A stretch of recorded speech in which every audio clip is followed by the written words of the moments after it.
So Dan, welcome to FrightFest Halloween. You are here representing Dolly, which screened early this morning to a rapturous response. How did you get involved with the project? I was chatting to Rod about the project for a little while, well, about other projects, and then as this came up, the idea of being asked to design a sort of a slasher character definitely spoke to my ego. but also it's an era of film. There are things you have to come to terms with as a special effects artist working in the modern day that you feel like you're not going to get a chance to do. I'm never going to make a physical shark. They're too easy to do digitally. It's not going to happen.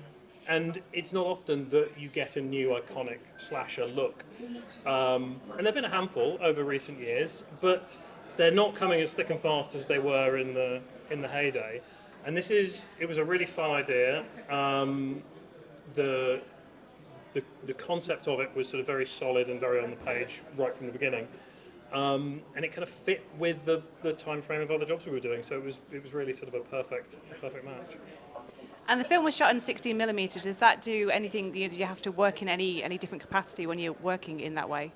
I mean, 16 is actually very forgiving for practical effects. Partly because your contrast is quite high, so shadows get dark very quickly. So in those regards, there's a sort of a safety barrier there for practical effects.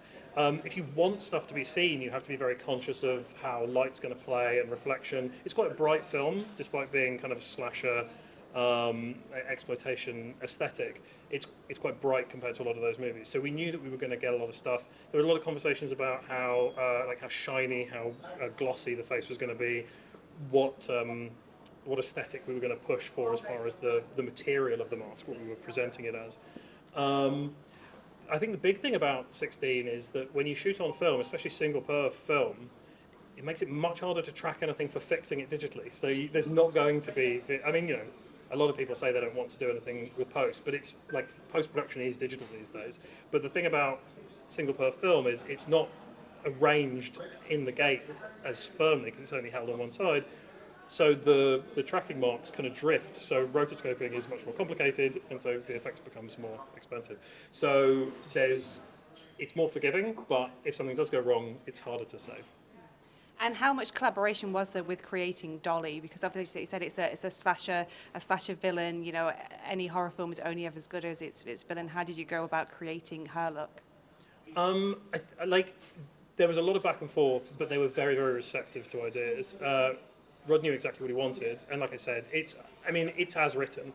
It's a big ceramic head. We had a lot of back and forth about what she was going to look like underneath the mask, and even though you only catch a glimpse of it in this movie, there's a lot of sort of like anatomical and medical lore behind that, as well as pushing. Like, we wanted to find an aesthetic that worked for the space, but we wanted it to make sense biologically and medically within the backstory, which again we've sort of only really hinted at in this movie.